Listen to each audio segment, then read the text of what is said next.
Il y a quand même un peu de fruits, hein, quand on regarde. On voit un, deux. Il y en avait certainement un par là qui a été récolté déjà. Et celui-là aussi, il est mûr. Hop, il décolle, là, on le voit bien. Par la collerette là enfin, Ouais, regarde, là, il cerne. Et t'as dit qu'il y avait des variétés qui cernaient pas? Ouais, là-bas, soit qu'on a goûté ce matin, on va aller voir, vous allez voir, il cerne moins. Donc là, on a une première variété qui est le Kenobi. On va voir, il y a un piquet jaune là, on change de variété, on a de l'arlequin, un essai, puis après on est sur l'escobar. Il n'y a pas de signe de maturité extérieure, je vais vous en couper un qui est mûr, mais celui-là il est quasiment mûr. Après bon c'est l'habitude du cueilleur, hein. Un cueilleur expérimenté il le ramasse. Ce qui fait le sucre c'est la photosynthèse, pour qu'il y ait de la photosynthèse il faut que les plantes soient vertes. C'est-à-dire là-bas et les pastèques.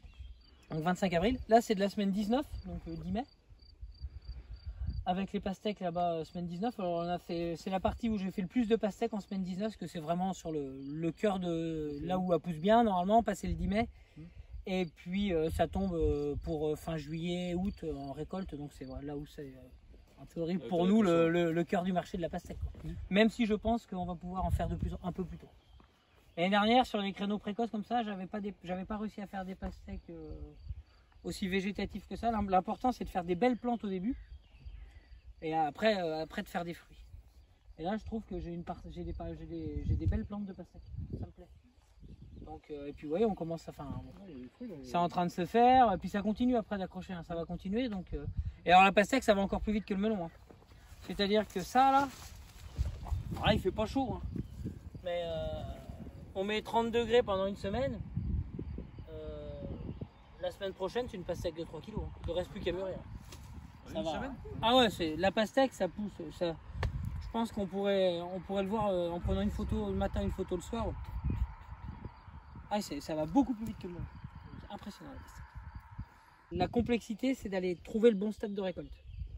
La première année, c'était un peu compliqué. C'est-à-dire que soit on ramassait pas assez, un peu trop vert, enfin, un peu blanc à l'intérieur, donc on avait des problèmes. Après, ou alors après on a trop attendu, donc elle a commencé à être un peu évolutive à l'intérieur.